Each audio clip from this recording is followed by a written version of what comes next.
OnlyFans as a business is just swimming in cash. But I mean, holy shit, dude. I know we've talked about it a lot on here. It continues to be a topic of just general news because it is this mind-blowing. To me, these guys did for porn what like Shopify did for opening a web store. Like anyone can be a porn star now. And it's just impressive. The numbers are mind-boggling. 391 million users, 5.3 million creators, $23 billion valuation. Operating profits last year, 649 million. This year, 775 million. OnlyFans users have spent 6.6 billion in 2023 and on track to spend 7.9 billion in 24. It's just a monster. Cash. Ladies and gentlemen, group chat. Cash. It's $1 trillion. Hot. Hey, Anand. What's going on? D's rich and he left us. Yeah, I just want him to get a plane, to be honest, at this point. Right. I mean, what are you doing with all this money if you're not buying jets? Isn't that what you're supposed to do when you have other people's money? I think that's the playbook. Right. So what we're talking about is D actually didn't quite get super rich yet, but he just raised another round of funding for his business. And we wanted to give him just a good old fashioned friendly congratulations.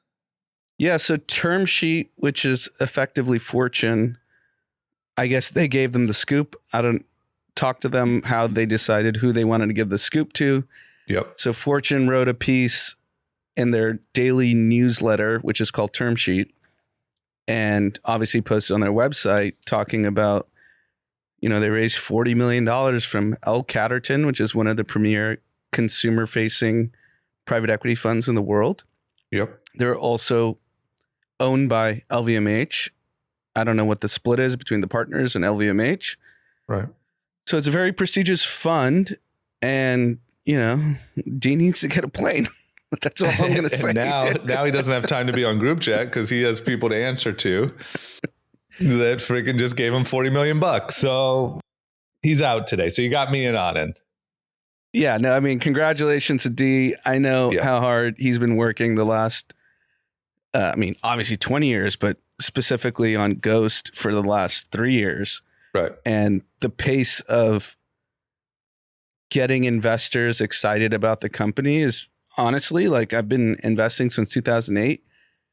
It's pretty damn impressive. Like, and it's all the biggest investors, the hardest people to convince in the game. Yeah, no, totally.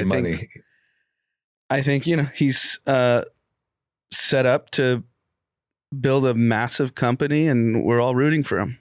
That's right. So we're going to do our little part in supporting him today, which is have a hell of a fucking episode without him. Yeah. If we need to carry this show for a little bit, we will. He's actually speaking at Shop Talk. I don't know if any listeners are going to be out in Chicago. Yeah, a couple of my people are there.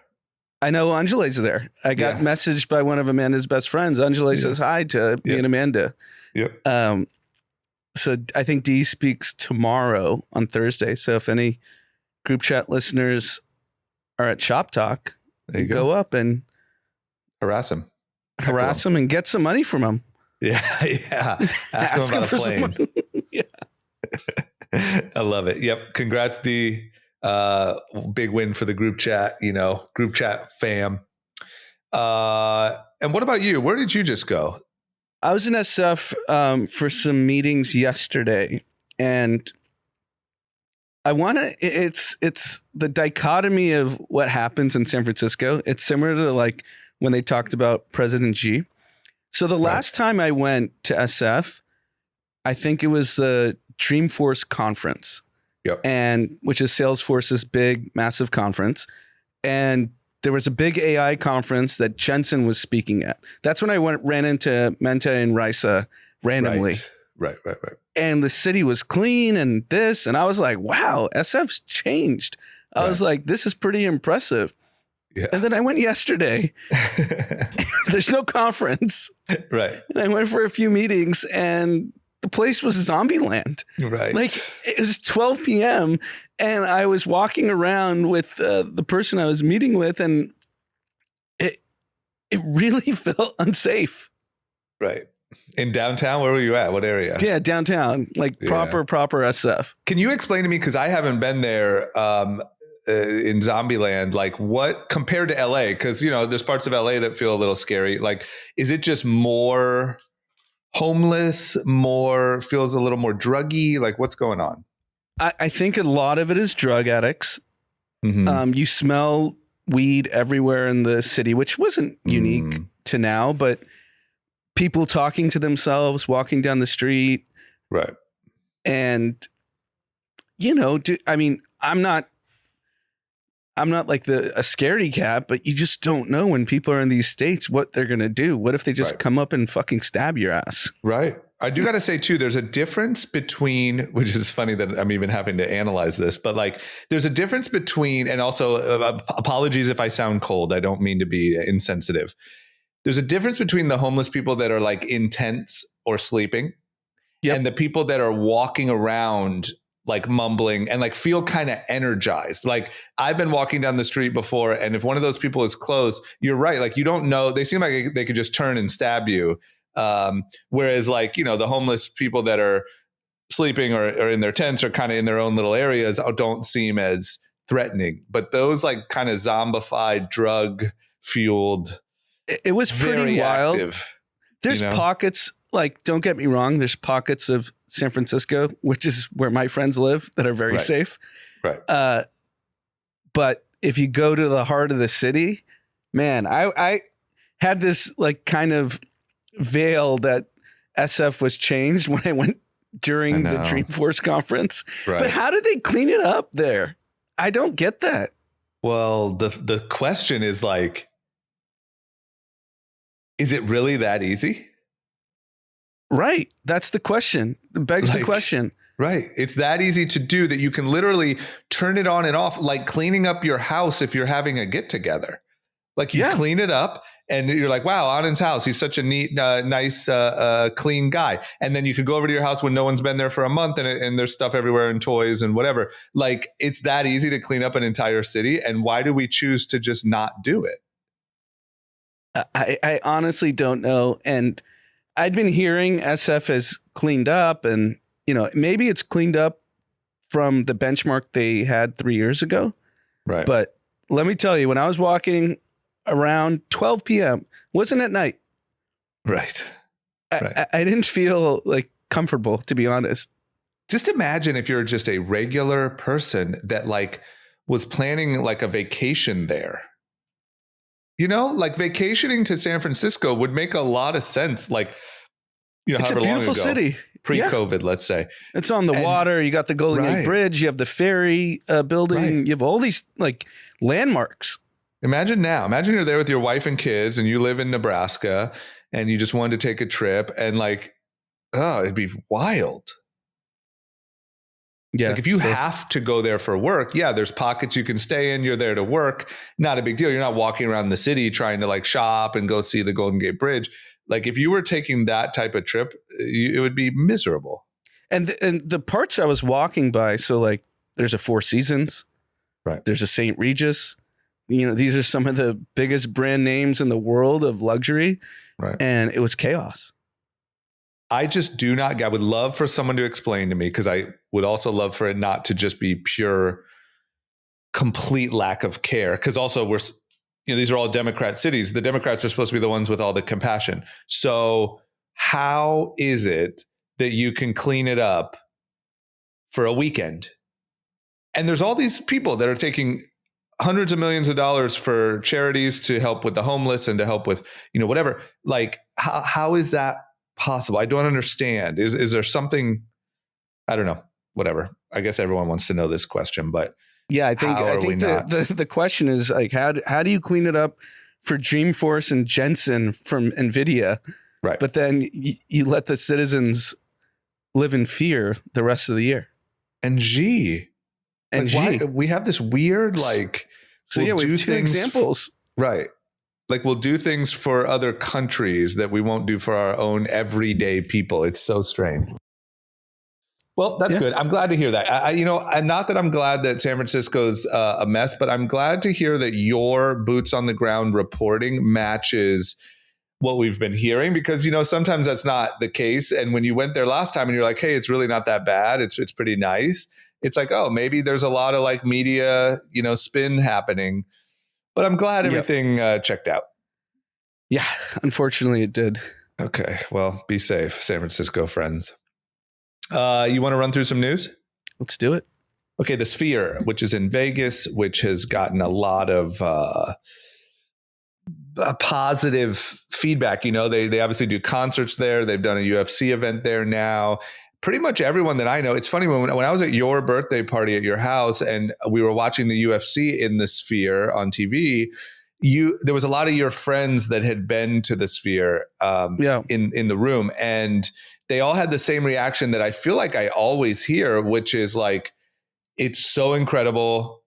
I went to multiple shows. I went to shows for people that I didn't even, necessarily love. I wouldn't have went to their show at the Hollywood Bowl, but I went to it at the Sphere. I'm obsessed. It's so cool. I don't know. I haven't heard much negative feedback or any about the Sphere. So I think we actually talked about it really briefly on here. But what do you do next? Like, obviously the Sphere couldn't be in, Cleveland, Ohio. It's very expensive. The seats are very expensive. Everything's pretty expensive, but there are other locations where you could open Spheres.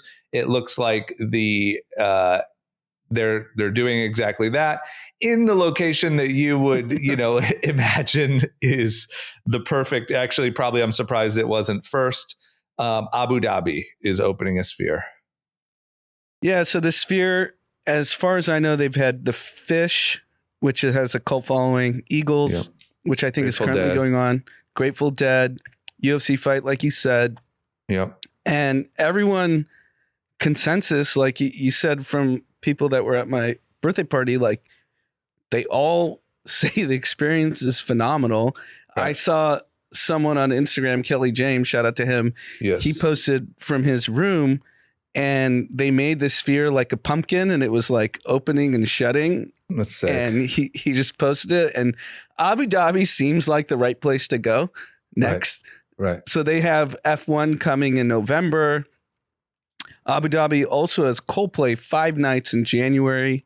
So they attract all these, massive acts. They're obviously paying. And, the interesting thing is the Sphere is owned by James Dolan, MSG, which owns the Knicks. Yep. And he's been widely criticized as a terrible basketball owner. And a lot of people in the NBA hate him. Right. But I don't know. He seems to know what he's doing. Well, he might know venues more than he knows basketball teams, Yeah.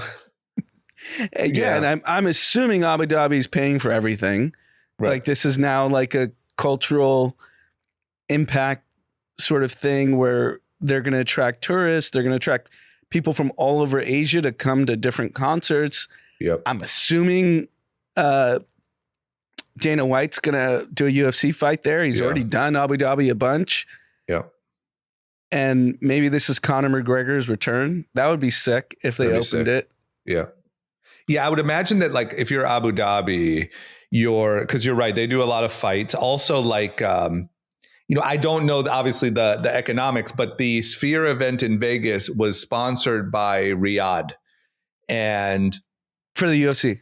Yeah, it had like a Riyadh branding, and also I'm going to butcher it, but the ambassador was there, cage side. And so I'm sure they were like, oh, we'll take one of these. And I would imagine the reason why the UFC event was, Dana kept saying it was a one-time event. They would never do it again. I'm assuming that's because of cost and probably nothing else. He said he spent $20 million on that fight. Right. And I'm guessing that the Riyadh branding probably subsidized some of that. So, I would imagine that in a place like Abu Dhabi, they could also subsidize some of the cost of those type of events, which maybe don't make perfect sense economically, but are just really great for entertainment. And that thing will probably just be popping off. Yeah, I think people forget how much of the world is probably within a couple hours of Dubai, Abu Dhabi. Right. Like you have all of Africa, all of Asia. Right. Like obviously from the US, it's far as shit, right? It's a 15-hour flight from LA. Right. But you have all these countries with a lot of money Yep. that want to experience what we get to experience here. And you could just go there and they're going to make a fortune. Yeah. Yeah. No brainer. No brainer, makes perfect sense. And, I think, who knows, however many there is, maybe there's 5 locations that could have spheres, but with I can't think of anything like, we have friends who go to like, Burning Man or Coachella or any venue in the world. I can't think of any that has had the unanimous, wildly positive reaction that the sphere has from a very like hard to entertain crowd. Yeah, no, we got to hit the mothership and we got to hit the sphere. Yeah, we Those do. are 2 things. You're totally Next right. 12 months. Totally agree. Next up, maybe while we're out there at the sphere, we can say what's up to old Tom Brady because he is now a part owner of the Las Vegas Raiders. Yeah, this is an insane deal. So I think he and whoever his partners are in this deal are going to own 10% of the Raiders on a massive discount. Yeah. They just want Tom Brady involved. Right. And he gets to run football operations. Right. And he keeps his $375 million Fox deal. Oh man, he's just thriving. He might go down as like the best life ever. Yeah, and it also thinks about it makes me think about how the modern day athlete doesn't do what Tom Brady and Kobe did, which is put their head down, Right. work their ass off, be great. And Right. then your post career, you can revel in the accomplishments that you've made, Right. and everyone loves you and you get all these opportunities, right? Right. If Tom Brady didn't have 7 Super Bowls and wasn't the greatest player of all time, they wouldn't give him this sweetheart deal. Fox wouldn't be paying him $375 million. Right. If you look at his Instagram, he's on islands, he's on boats, he's doing everything that everyone would dream of doing. Right. And the young athlete starts focusing on their brand at 16, 17, Yeah. instead of just working towards being great at what they do. And then you get all this after, like Kobe won an Oscar after Right. he played. Oh, and imagine what Kobe would be doing now if he were still Exactly. here. I mean, it would be insane. You could see him start to go down that path. He didn't have time, but yeah, I agree. I'm curious what, obviously with the NIL deals and all those things, it's good that, young athletes are getting paid and getting what they deserve. But I do, to your point, I wonder if it will change that mentality to, becoming a celebrity on day one or in college and not necessarily focusing as hard on putting up the numbers. And then, even I don't know anything about fucking football. Maybe these guys are huge, but the guys on Bussin' with the Boys on Barstool, they do really well. I'm sure they make money off of that. At all levels, as long as you have some notoriety and put in the work, there's becoming more and more of a career path for you post sports. And Yeah, for sure. But you got to put up the number. You got to be at least. You got to be known. You got to be respected enough to even And on you a have low to level. win. Right. Yeah, you have to win. And I heard Rich Paul. I saw a clip of him on a podcast that he had to have a heart to heart with Draymond Green because he went through a bunch of shit in the last couple years. Yeah. He stomped on people, he punched his teammate. Getting a little wild. Yeah. He did a little excessive stuff. Yeah. And he told him, according to this podcast clip, was you're one of the few people that can earn after your career. Right. Because he's a media personality. He's don't fuck it up. Right. Right. But my point is, it's a very few people that when they're done can actually keep earning, get the broadcast shows, the analyst gigs. Right. Troy Aikman makes $20 million a year to work 17 days a year. I know. It's so sick. It's just so cool, man. It's also once again, Tom Brady, Troy Aikman, even Romo, I'm sure his deal is ridiculous, right? 18, 20 mil a year. Right. So that's the top of the top. But like I said, you can do a pod and make, I don't know, high 100,000s or a couple million a year.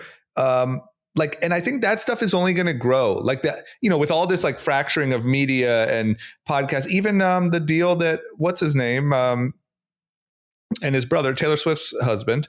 Oh yeah.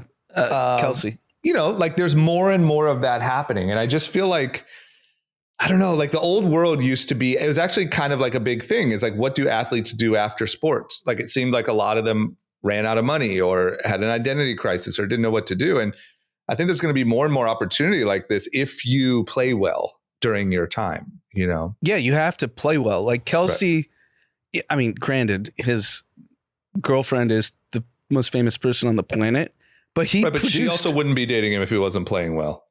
If he didn't play well. He's a superstar. Yeah, he won 3 Super Bowls. Yeah, I mean, let's be honest. And she's not checking for the guy on the bench who says he wants to meet her at the stadium. Right. And the Kelsey Bros, I think New Heights podcast, they signed a $100 million Amazon deal. Right. And if you turn on any game, they're in every commercial. Yeah. Yeah, they are. Yeah. You got to play well. Put your head down. Focus. And the brother, like, he's no slouch. He's considered one of the greatest offensive linemen of all time. Right. Yeah, good point. I just think Tom Brady, I have no idea what his personal life is like. He seems happy. I hope he is. He might be the model, especially if you add like that he was, not very athletic and not a shining star in college. And then like, I don't know, man. To me, he seems like the epitome of like taking your outcomes into your own hands and living what seems like one of the best lives ever. It appears so. It appears from the outside looking in. Yeah. I mean, even I don't know what the divorce settlement was. Like, right. I don't know if that's public, but he's going to make like $1 billion after. Right. And like in the scheme of life, he's young as shit still. Like, yeah, he's 45. Right. So like if you're even like a business person, because who else makes that money? Really, huge founders with exits, big CEOs, things like that. Very few people. If you were even one of those people at 45, you're the youngest of the whole group. Yep. So this guy's lifetime earning potential is just. And think about what corporate CEO doesn't want to be around Tom Brady. Right. What hedge fund manager doesn't want to be around Tom Brady? The list is zero. Every single one. Yeah. Yeah. The male respect level is just about as high as you could get. It's great. It's good for Tom. Another W. Another W. And I'm sure every year we could have a wrap up of Tom Brady's W's. Yeah. It seems like they're piling up they're compounding pretty quickly at this point. Yeah. Yeah. He's going to stack And the other thing is, so the Vegas is going to have an NBA team. So Vegas and Seattle. And guess who's getting the Vegas team? LeBron. Yeah. He's going to have a good. So now you have like LeBron and Brady in Vegas. Right. God damn it. Oh, man. It's so cool. Yeah. But LeBron, even though he was a little more public facing, he put his head down and won 4 titles and MVPs and all-star games, gold medals, like you name it. He did everything. Yeah, I mean, I think he was more public facing because he had to be. That was like kind of put onto him. Yeah, I look at it as like he kind of right. He like met his obligations that he had to by being the face of the fucking NBA. But like undeniable, you can't question his work ethic. No, and you definitely can't question his results. I mean, yeah, he's gonna have a good life too. It's great. Yeah, it'll be a good. I mean, I was actually talking with Anthony about this. Like, we need to figure out a business in Vegas. When you have LeBron and Tom Brady, think about what that brings. Right. Oh, it's so cool. I just also like, I know that there's been like Shaq. I would say Shaq's a gazillionaire too. But what I'm saying is like, I think the previous generation is like Shaq. You could say Magic. You could say, I know Magic was a little before, but, Charles Barkley, like those guys have made a lot of money. Obviously Magic's made a fuck ton, but, I just think the generation of like Tom Brady and LeBron are going to go even a step further They're going to be kind of like a Shaq and Magic combo, and they'll have like a fund, and they'll have there'll be so many billionaire ex-athletes in, a couple decades from now. If you think about the scale of money, even like a Steph Curry, he's probably made, when he's all said and done, probably 600 million, if I had to guess. Right. In earnings and endorsements. Yeah. He's going to be a billionaire. Yeah. There's like no question. Yeah. It's pretty sick. Okay. Well, props to Tom, LeBron, the whole gang. Okay. Here's a question, or here's a topic.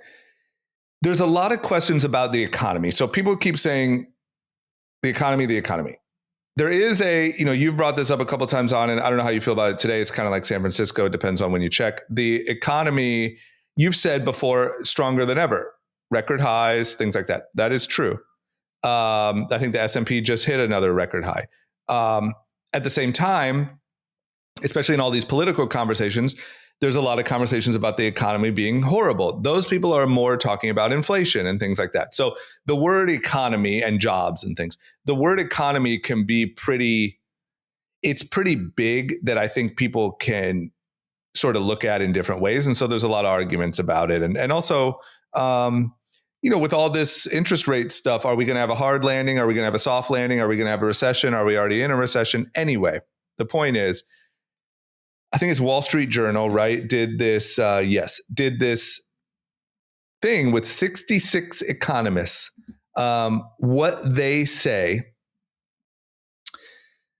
about the economy and more so where it's headed. What are we headed for? So I think the consensus, at least the majority, is soft landing. Right. I think even JP Morgan came out and said, we kind of avoided the worst. Right. And this is where it's confusing when I talk to you and D about this, and you guys deal with big retailers on a day-to-day basis. It seems a lot softer than what economists and banks are seeing. And that's where it's hard for me to wrap my head around who's right. Well, I think they're both right is the problem. Like, I think like job numbers aren't catastrophic, but they're not great. I think the way that wages have paced with inflation. Like, I think for your everyday shopper, like people who are living check to check, they kind of know what they're doing as far as like groceries. And then they might get a couple little things on top of that. I think those people, which I think make up a lot of people, are having a tough time. I think they still have their job, which is why the numbers are okay. I think they still, are shopping, which is why the numbers aren't horrendous. But I just think they're squeezed. And I think that is affecting, like, that do you buy the extra couple items at Target, or do you just have to kind of stick to more what you need? I think it's something like that. Yeah, it's a very weird time because the data shows that the economy's not in a terrible place, but then when you take the temperature of retailers and that you guys speak to, it seems really soft. Yeah, I wouldn't even, to be honest with you. That's what I hear from D. Yeah, but also D, you got to understand too, D's a little bit like talking to a surgeon about, or talking to an ER nurse about violence in the city. Like, D sees all day too much inventory, issues, people's issues. For me, I would say the sentiment is a little soft. It's not, it's just a little soft. Foot traffic seems a little down. Average cart seems a little down, but not terrible. That's my perspective. I mean, that's what it seems like, because you do see a majority of people that study this stuff daily that think we avoided the worst. Yeah. It seems like, I mean, I don't know. There also wasn't a systemic issue like 2008, so I don't think it's comparable. So 2008, everyone's homes were underwater. Right. So that's your largest asset. I think it's like over 55% of the country. Right. All their money's tied up in their home. Right. And to me, when the that biggest goes, issue, when that goes under, you're broke. Right. And that's not happening that's now. way worse. To me, the biggest issue feels like credit cards are maxed and interest rates are high, and your groceries cost more than usual. Like, I feel like it's a squeeze, but it does seem, once again, I'm the worst person to give my take on this as far as from an economist's point of view, but like, it does seem like that's going to continuously get better moving forward. Like, interest rates are going to go down. That's going to ease a little bit of the credit card pressure. Things are going to slowly get a little better, as opposed to like, if we were still fucked on inflation, like way high, and we were going to be like raising rates, I would feel like we were potentially headed for some sort of blow up, but it seems reasonable. Yeah, no.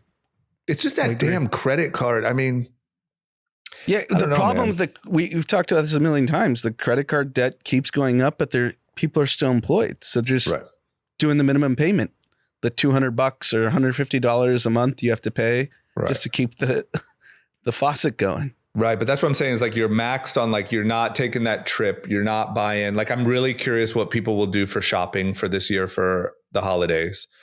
Like, if your credit card's maxed, you're making the minimum $200 payment. You're not splurging on your friends and family for gifting.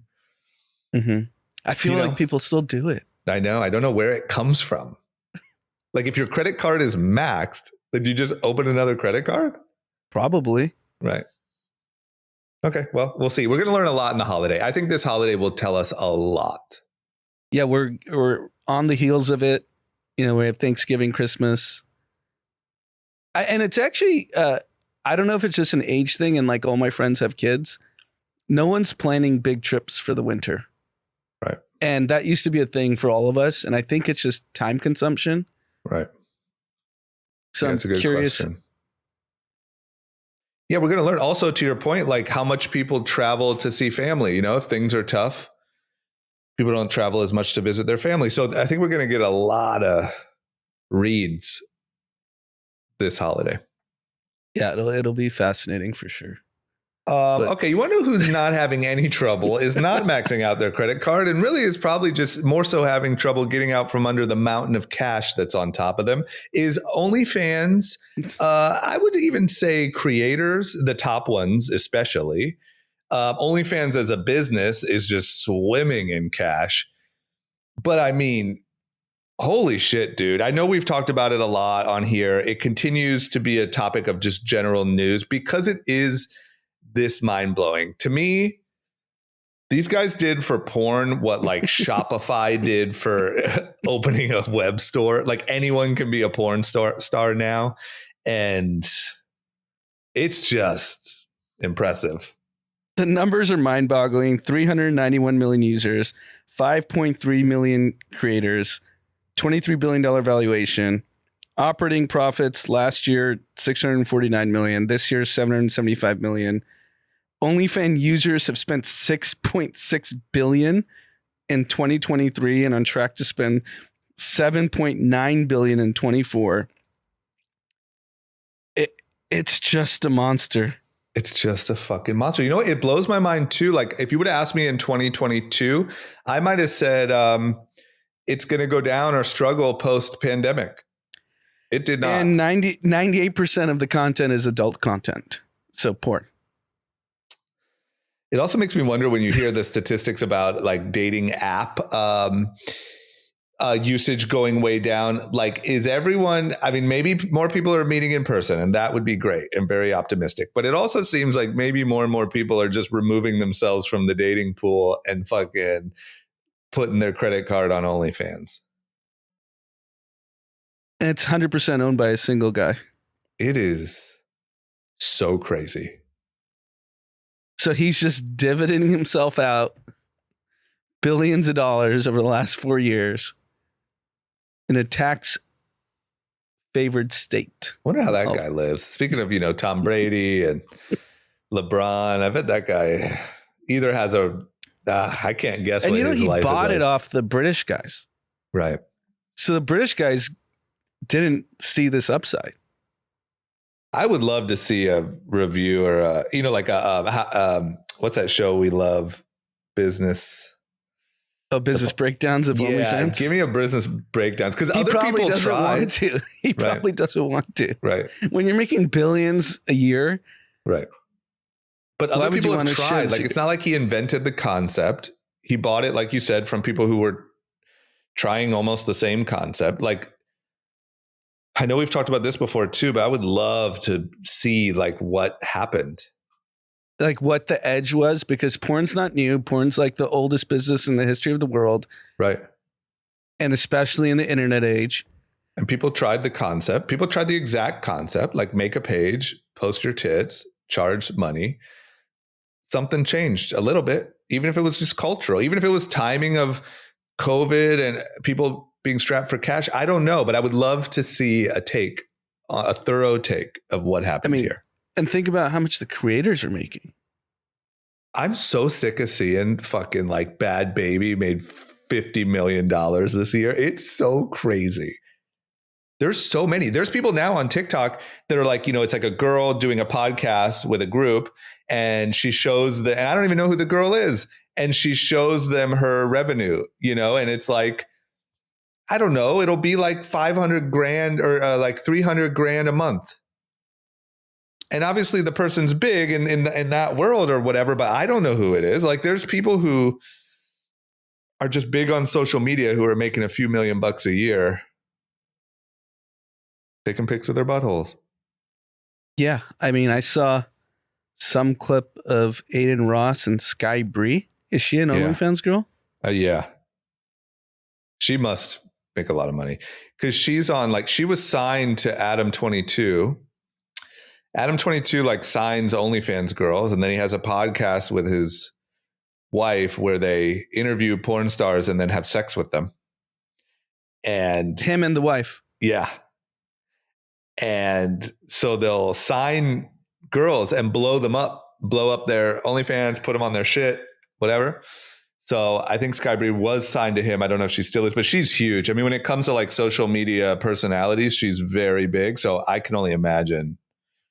What's the duration that an OnlyFans girl has? Is it like a 3-year window, 5-year window?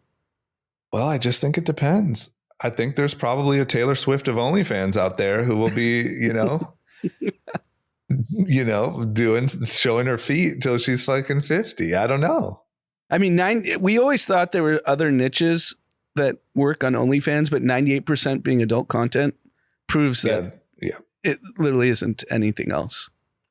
No, and I think, look, in my opinion, I think someone could start a business with a new name that takes notes from OnlyFans, like the model, and maybe, but I don't know, dude.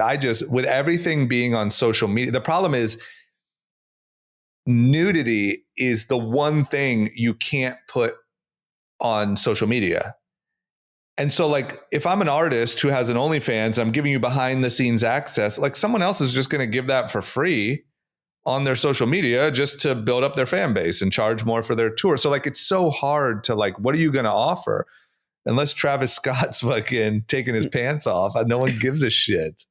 I'm actually curious. And if you go to college right now, how many girls are pursuing an OnlyFans career? I am very curious also. My guess would be a lot. I got to imagine it's a lot and only few make it. I guess not. 5.3 million creators. I would say, like, in this regard, I'm a relatively like conservative fella. Like, meaning like I'm not, with all the wild fucking shit. But if I was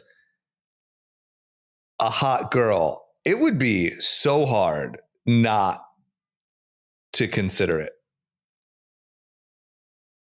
Like, how could you not? I'm not saying you should go do it. And once again, that's what I mean by conservative is like, I don't support, like, if I had a friend. You're not advocating it, but it's tough to resist temptation. Yes. Like, if I had a friend who was a hot girl who asked me, should I do it? I would say no. Like, I'm not advocating it, but God damn it. When you see these numbers, it would be really hard not to do it. So to your point, college girls, especially if money's tight and I don't know, man. How do you sit through your fucking economics lecture while you know, a nipple could get you 20K tomorrow.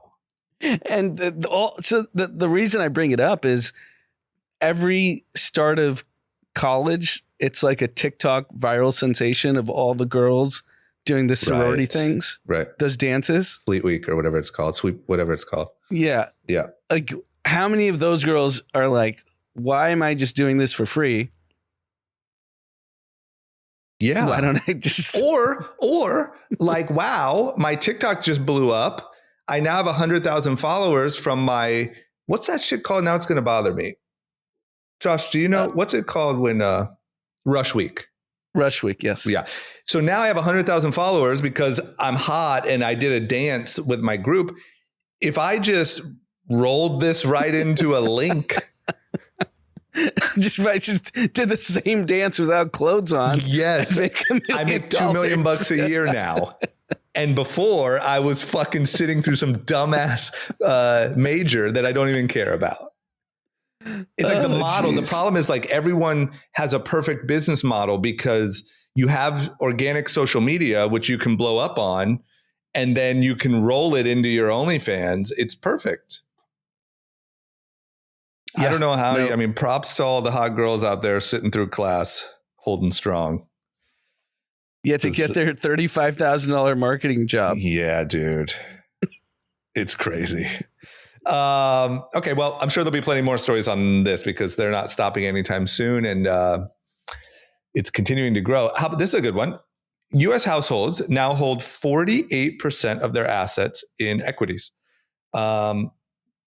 That is the highest since 2000, you know, during the .com bubble, during the peak of that. So when really like holding stocks and stocks being, you know, especially .com stocks being the gold rush, like right now, I would say stocks are hot and like awareness is hot. And there's things like Robinhood, but there's no specific gold rush happening other than, I guess you could have said NVIDIA over the last year. But still, 48% of people have their assets in equities. That to me seems pretty great. Yeah, I think everyone's long the U.S. stock market, which is what we've said a million times. It's honestly the most investable place in the world. Right. Like Europe is not investable. China now is not. South America is completely in chaos, depending on the region.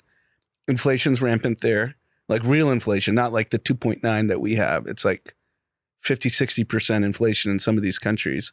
Mm-hmm. And everyone has money in America and they don't know where else to put it.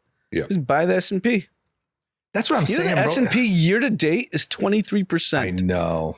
That's outpaced every hedge fund, every venture firm, everyone. 23%. Not only have that is one that I've participated in, but that is like the main one that I have encouraged my friends to do. And like, especially like my gym friends, I look like fucking Warren Buffett to them because they're like, what? You told me to just do this one thing. And like that in their anyone mind, has access to. Right. And in their mind, everyone this shit just goes up 20% every year, which there's going to be a, you know, little bit of a reality check coming, but it's crazy to me how much in the American psyche owning a home is a must. But I agree. Owning a piece of, let's say, the S&P 500 is not.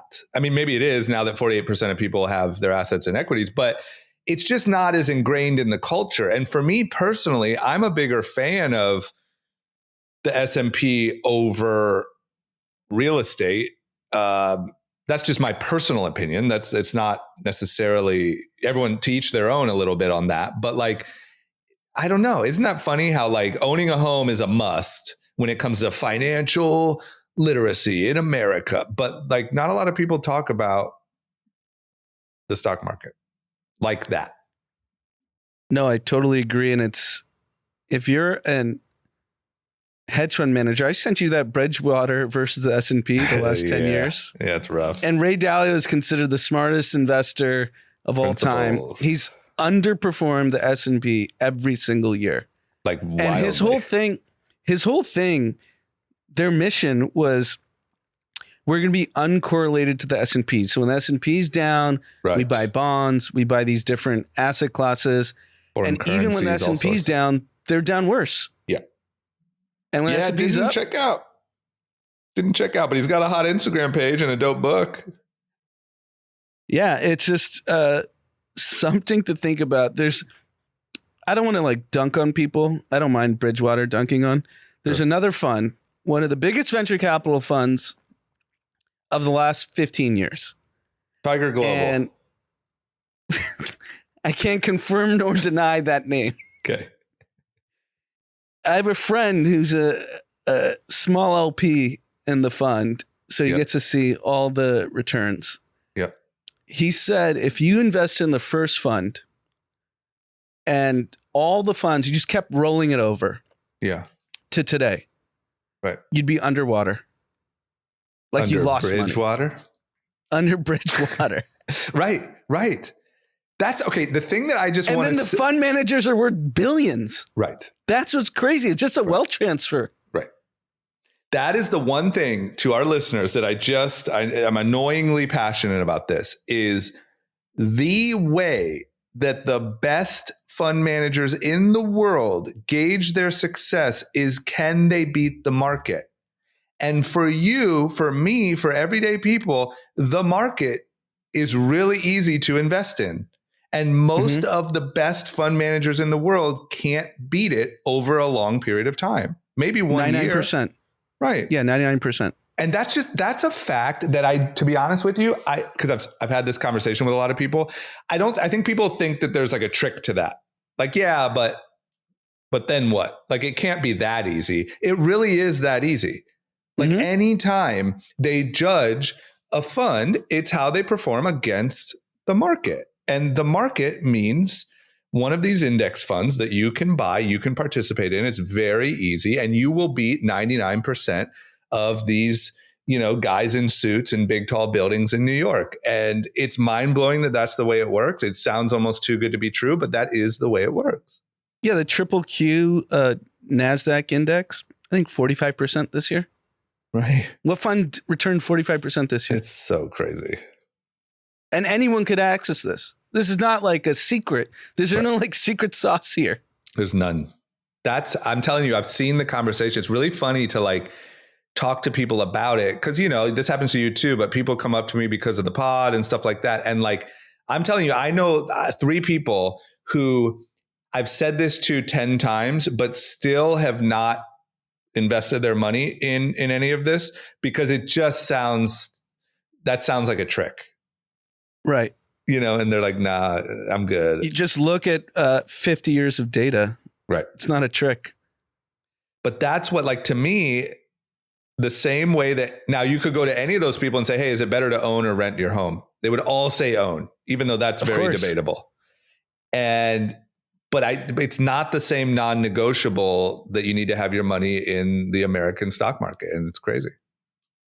Yeah, I think the other thing about owning a home versus putting in the S&P is if for whatever happens in your life, whether it's a health issue or, someone you need to support in your family, the S&P is liquid. Your home's not liquid. I know.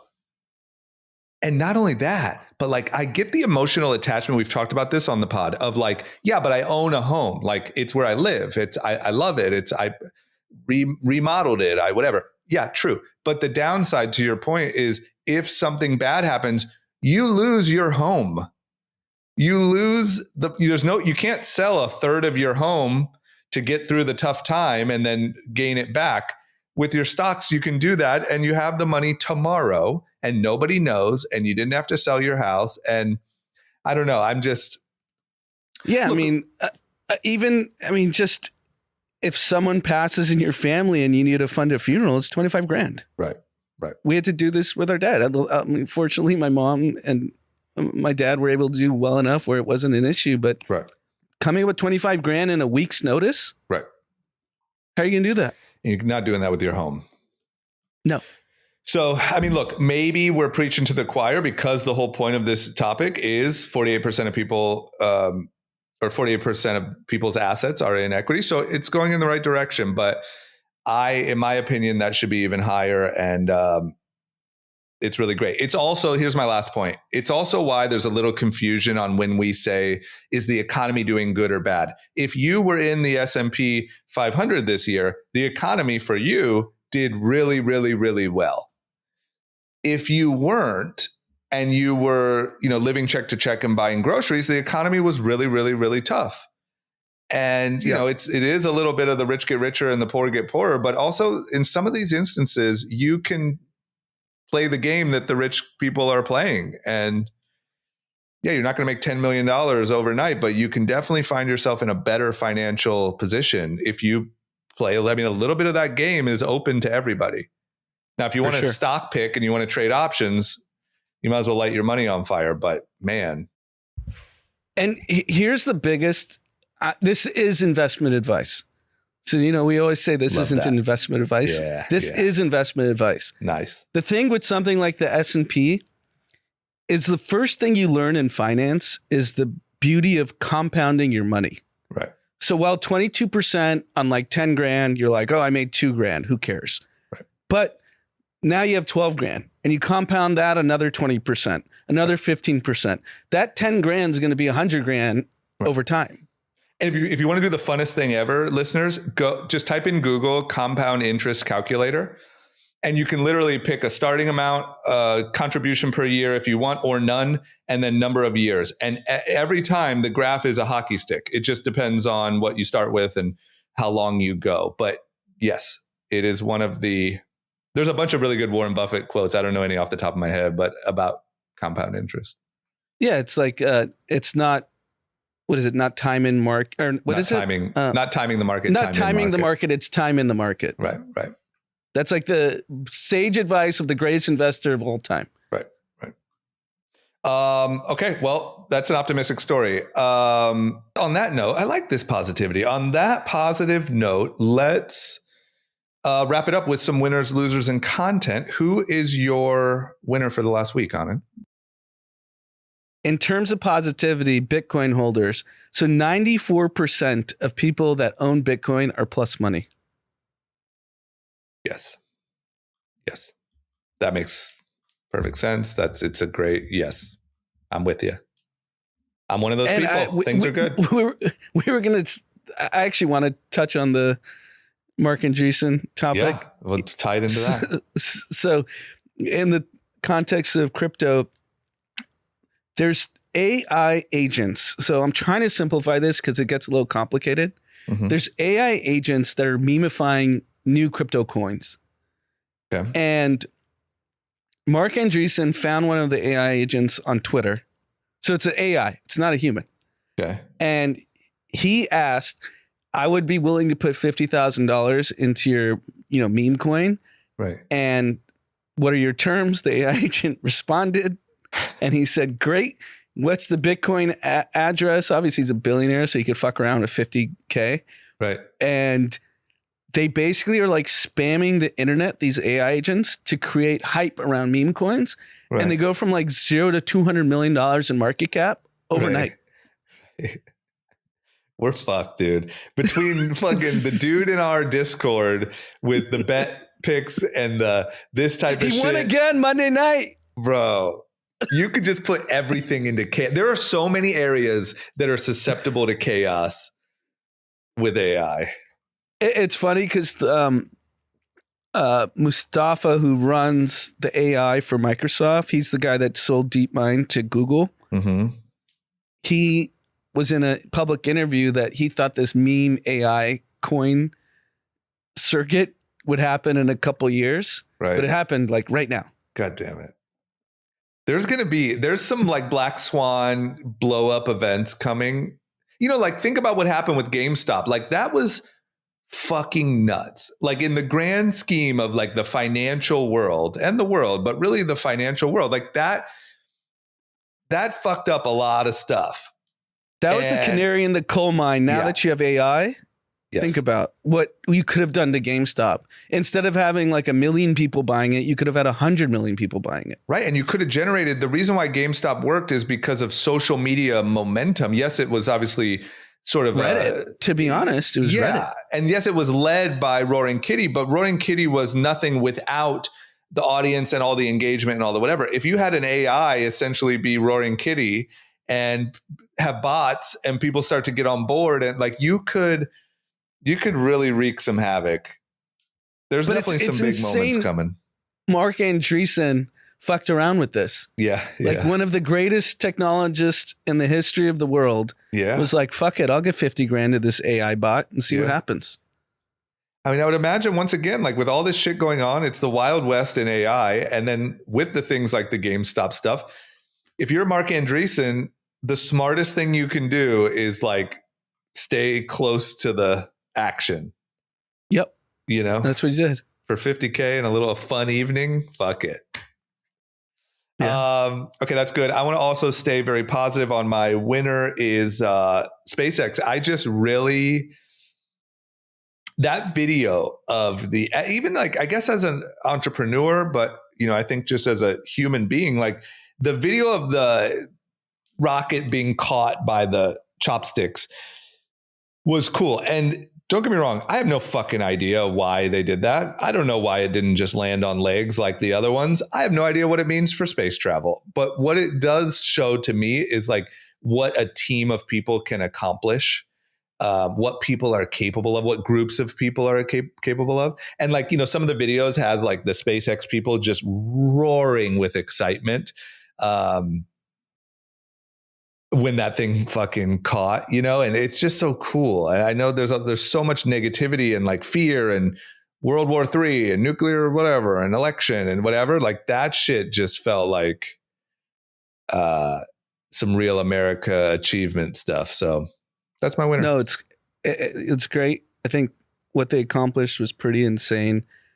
But also, you know, Zach White, who's on the pod here and there, he's an investor in a company called Varda, you know, where they like send the pharmaceuticals, which he thinks is a fraud. Yeah.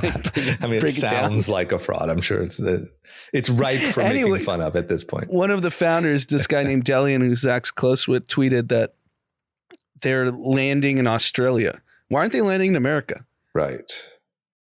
Probably fucking regulations of some sort. So I just saw that on Twitter this morning, and I'm just like, why are we letting Australia get if this works, this is like revolutionary shit. Yeah.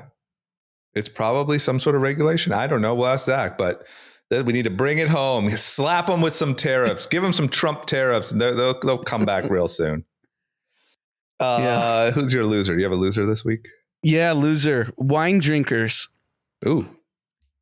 So there's a massive fraud case that they got busted in France of basically repackaging super fancy bottles of wine, with shit wine, and selling them for like 15,000 euro, which is probably like almost 17K. Yeah. And so these idiots are buying 15,000 euro bottles. Right. They claim they're like, you know, if you're buying a $15,000 bottle or 15,000 euro bottle of wine, you must think you know wine. Right. And you're buying fake wine. Right. And you think you're like hosting this dinner party with, you know, this expensive bottle of wine, which is all fucking nonsense. Yeah. Yeah. You losers. It's a whole crime bust. I love these type of stories. I learned a long time ago, I cannot tell the difference. I don't pretend to. And I buy. My only thing is I know if the wine, I like it or not. I'm not going to pretend I know the fucking grapes. That's it. I'm not going to pretend I know anything other than that. Yep. There's a really great doc. Right. You're talking about I know which documentary you're talking about. Netflix. Sour grapes. Yeah. Yeah. The only wine I think I can tell is on an airplane. For some reason, airplane wine in a plastic cup always tastes like poison. Other than that, you tell me that shit's 15K and tell me some shit about the grapes and the notes and the fucking whatever, I'm buying it. I actually had this conversation with, I don't think this is, you tell me if this is not something to share. So Mente owns a vineyard in like the Central Coast, like Santa Ynez, I believe. And he was having a conversation with me how like the Psalms know nothing.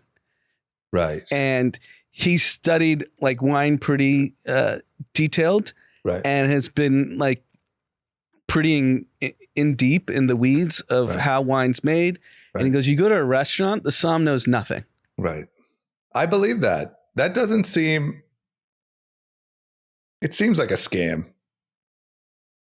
But think about like if you went to fucking, like the training for that shit is absurd. Yeah. Isn't there a doc som? Yeah, there is. Like you dedicate your life to fucking swishing that shit around and telling you what part of the fucking coast it came from. And it's probably bullshit. Yeah. Yeah. Swirlers. Anyone who's fucking swirling swirlers. wine, you gotta think twice about the swirlers. Yeah, especially when you get to sniffing and all. I mean, I don't know, dude. Maybe I'm low class, but I don't think they know either. I don't think so either. But it's pretty fun to see how passionate some wine drinkers are about thinking they know everything. I know. And I'm like, really? Yeah, even anytime you're at a restaurant, you order wine, and they bring it out, even if it's not expensive, they bring it out and they pour you a little, and then they give it to you to like approve. Yeah. And one time I said to the guy, I'm like, what? Has anyone sent it back? Like, I don't fucking know what I'm looking for. Can you just pour the rest of it? I'm not going to give you this like nod of approval. I don't even know what the fuck I'm looking for. As long as it doesn't taste like it was from an airplane, I'm fine. Yeah, that's funny. Okay, I got to say, I'm so positive today. I don't even have a loser. My loser was going to be political. I've decided I don't want to go there. I think everyone's trying their hardest, and I'm proud of them. So I don't have a loser. Do you have a content recommendation? I'm going to bring it back to old school. So we, last Thursday or Wednesday, I forget, went to iPic and with a bunch of friends and watched the original Top Gun. That's sick. Was it They fun? did like a throwback of it. And Hav came, Helen from Ghost, they came. Yeah. And Hav had never seen anything. He's 26 or Right. 27. Right.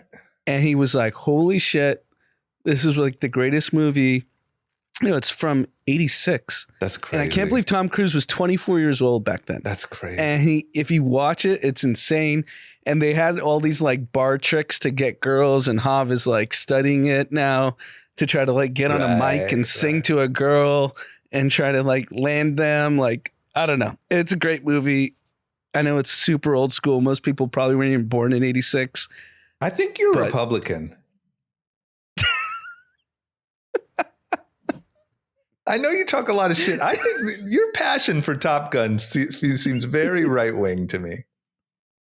America. Yeah, I love it. That's a good point. Also, just a reminder to like going to iPic with like a little group like that is really fun. Yeah, no, it was really fun.